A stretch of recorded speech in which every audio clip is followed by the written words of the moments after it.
Et hop, donc pour ce nouveau podcast en ce début de mois, ça fait quelques temps qu'il n'y a que des interviews, en fait, des dialogues sur ce podcast, ce qui va continuer à un certain niveau. C'est un petit peu aussi ça les joies de démarrer un podcast. Pourquoi un podcast à la base? Ça, je l'avais un petit peu expliqué dans l'épisode d'introduction.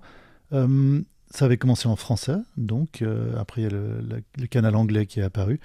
Et l'idée était un petit peu d'en savoir un petit peu plus sur les raisons de la photographie.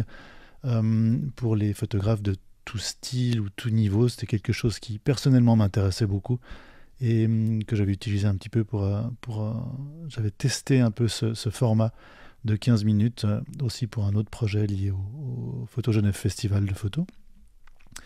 Et donc l'idée est restée, ce podcast est resté. Maintenant, comme tout média internet, je pense qu'il y a une certaine souplesse qui est intéressante. On m'a pas mal demandé d'intégrer aussi dans le podcast les informations qui viennent de mes autres chaînes YouTube. Donc, c'est ce qu'on va essayer avec cet épisode. Peut-être c'est encore sujet à peut-être modification dans le futur, mais les premiers épisodes du mois, je vais peut-être revenir sur les dialogues précédents et revenir sur les autres canaux, en fait, qui sont plutôt vidéo, qui sont donc AI's sur l'intelligence artificielle, VonCam sur le matériel photographique et la technique, ainsi qu'un peu de manière plus mineure sur Serial et Matnum, qui sont un petit peu une revue d'expérimentation photographique et des raisons de la photo, alors un peu plus centrée sur ma pratique à moi, qui est peut-être moins intéressante pour le podcast, mais qui amène d'autres questions qui pourront servir aussi pour les dialogues futurs.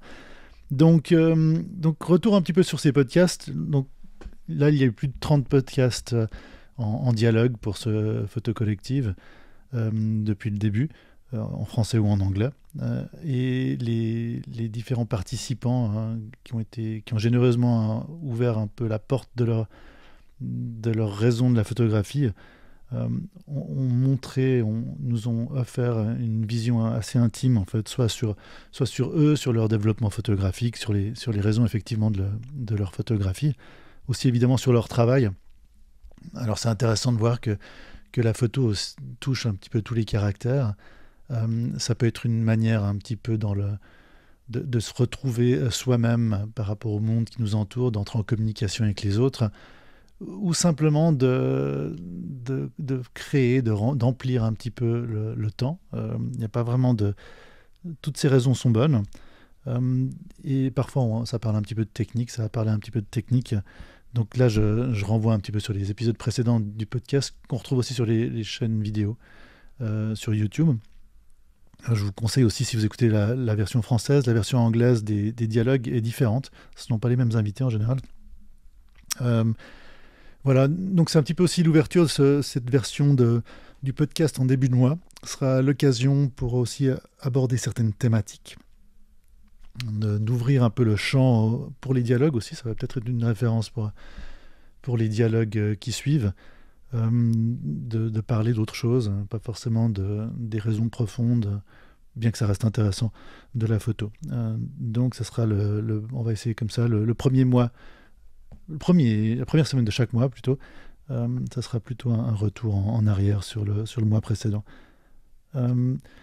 Autre chose aussi, donc là, ce podcast, c'est l'occasion, dans le contexte du Photo Collectif, ça fait des années, depuis le début des années 2000, que tous les mois, 3 mots, entre guillemets, clés apparaissent de manière aléatoire. Alors, à une certaine époque, les participants, c'était des réunions dans le monde réel, donc pas que sur Internet, où les participants tiraient au sort des mots et on allait chasser les mots en photo. Et ensuite, on partageait un petit peu là-dessus.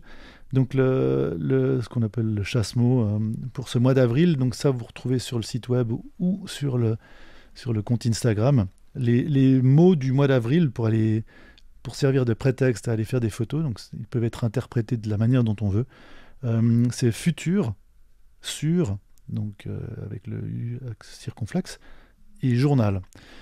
Et donc, comme chaque mois depuis donc des années, vous pouvez aller chasser des mots, essayer d'évoquer ces mots dans des photos, en faisant de la photo de rue ou en travaillant chez vous ou dans votre studio, en les combinant Donc, est-ce qu'on peut combiner, est-ce qu'on peut faire une photo qui parle du futur, du journal, et de façon sûre?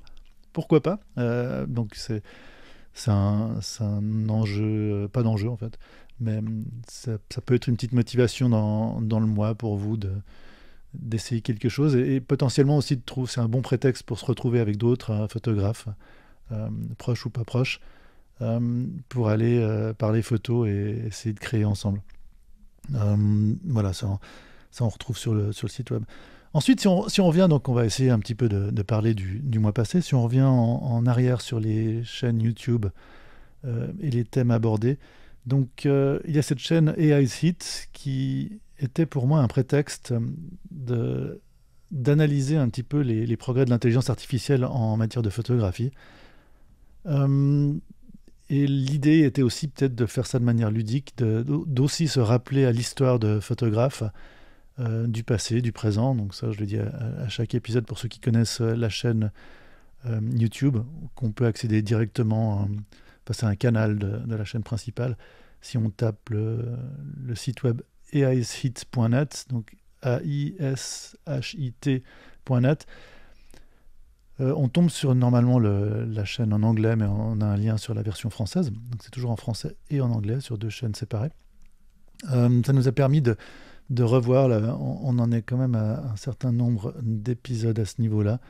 On a à peu près 16 photographes du passé où je demande pour l'instant à ChatGPT, donc l'intelligence artificielle, cet outil de dialogue qui est à la mode en ce moment. Je lui demande de nous donner la bio du photographe et ensuite d'essayer de nous expliquer ce qui différencie son style d'autres. Et j'illustre ces images en envoyant ces données dans DALL-E, donc un outil de OpenAI, et Midjourney pour les derniers épisodes. Et on essaie de regarder, ça se veut surtout divertissant. Et aussi potentiellement une petite motivation à aller revoir le travail de ces photographes. Les épisodes du mois passé, là, donc c'était en fait les derniers épisodes avant cet épisode de podcast, c'était Tina Modotti, Sebastião Salgado, Rineke Dijkstra, Helmut Newton, Nan Goldin, Xanthi Chavinsky. Je peux revenir vraiment en arrière avec tous ces photographes. Moi je trouve ça assez ludique. Si ça peut vous amuser aussi et peut-être vous rappeler à des photographes que vous connaissez ou que vous connaissez moins, et peut-être ouvrir un dialogue là-dessus, voilà. Je trouve assez intéressant. Je trouve que l'intelligence artificielle pour le moment est quand même relativement limitée. La capacité de celle-ci, en tout cas avec les outils que j'ai utilisés, d'imiter les photographes est malgré tout assez bluffante. On a l'impression, enfin en tout cas j'ai l'impression, ce serait intéressant d'avoir du feedback par rapport à ça de votre part. J'ai l'impression qu'il y a quand même quelque chose selon les auteurs. J'avais été assez impressionné avec l'épisode de Rineke Dijkstra.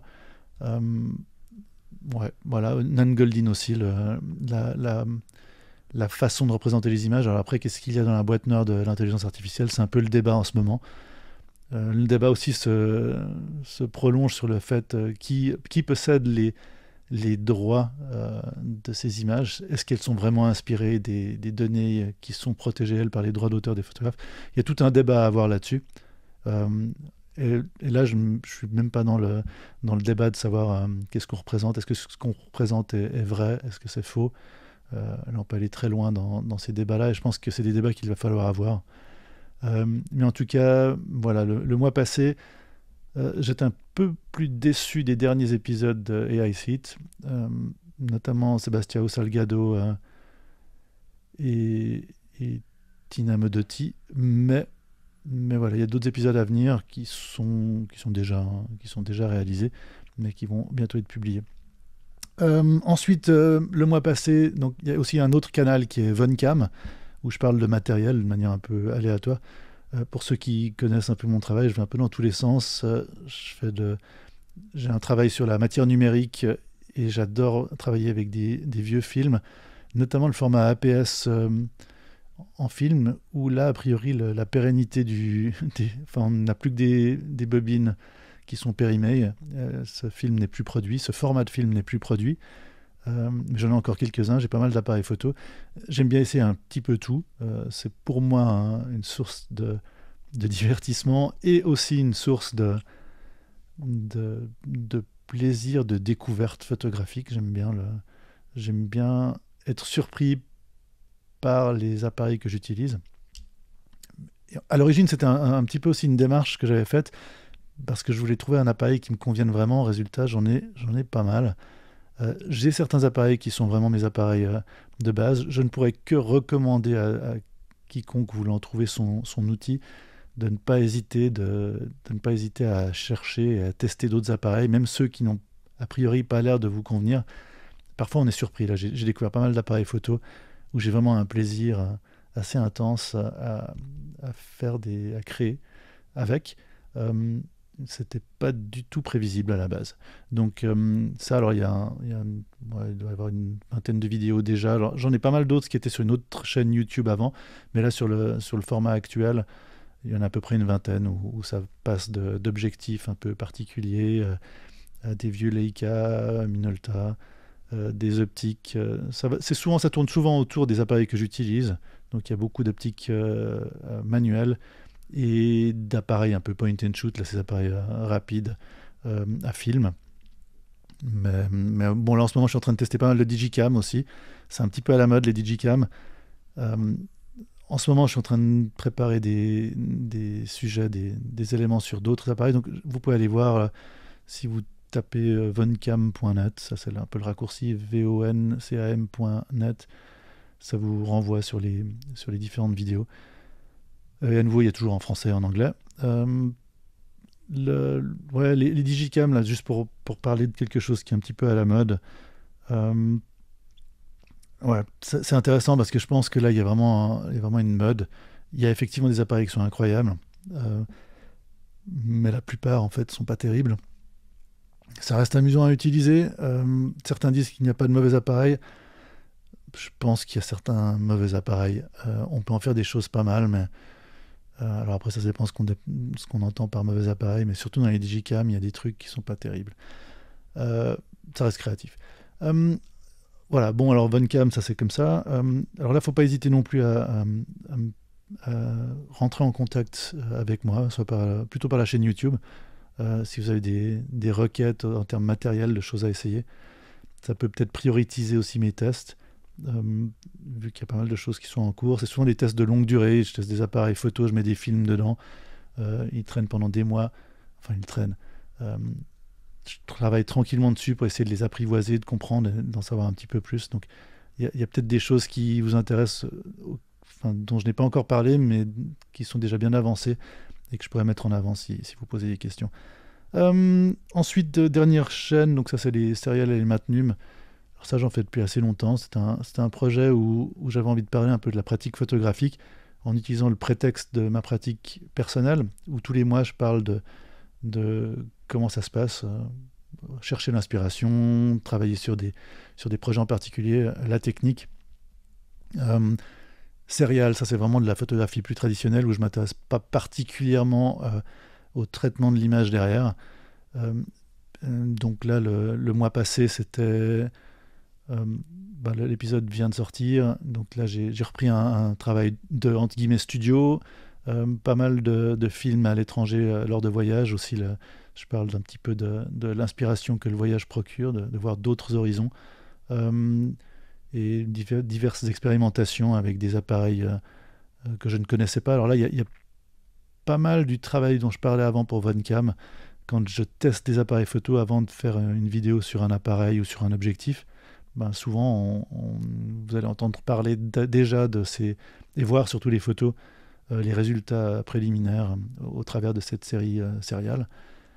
Puis ensuite Voncam, donc Voncam, là où enfin, je développe des applications photo, c'est un prétexte aussi enfin, c'est centré un peu sur le développement des logiciels photographiques que je fais, où je fais pas mal de traitement de l'image et un travail vraiment, alors ça fait partie de mon travail photographique sur la matière numérique, où je défends la thèse que un capteur ou un film, il n'y a pas énormément de différence. Alors après, la pratique et le processus de création d'images au niveau du photographe lui-même peut être différent, parce qu'il y a des côtés plus ou moins pratiques entre le film qu'on développe, dont on n'a pas forcément une quantité illimitée, et le numérique où on a une plus grande liberté en termes de prise de photo et surtout un retour immédiat sur la photo dans la plupart des cas. Matnum, c'est une série, donc aussi une de ces chaînes YouTube, où je vais parler du développement des logiciels photo, comment je travaille les images au travers de 4 applications que je développe pour ma pratique personnelle. Et là, ça parle un petit peu de comment j'essaie de m'inspirer, comment je teste un filtre et comment je considère qu'il est utilisable avant de le mettre en production. Donc ça peut intéresser certains d'entre vous. Les mois qui viendront, c'est ce podcast où je parle un peu du mois précédent. Je parlerai un petit peu plus du détail de pourquoi les textures d'image, pourquoi la couleur. Enfin voilà, la même chose aussi s'il y a un retour avec certaines personnes qui désirent en savoir un peu plus ou ont des requêtes de traitement d'image. Ça peut être l'occasion. Donc voilà. Donc ça, c'est un épisode un peu particulier qui coupe un peu la série des dialogues, mais les dialogues vont revenir assez vite, normalement la semaine prochaine. Je vais essayer un petit peu de changer la géométrie maintenant que la production de ce podcast est plus lisse. Essayer de faire ça, essayer de créer un peu plus de diversité, et tout en se focalisant évidemment sur ces dialogues pour le podcast qui sont la partie essentielle. Voilà, donc au prochain podcast, normalement un dialogue, et voilà, à tout bientôt.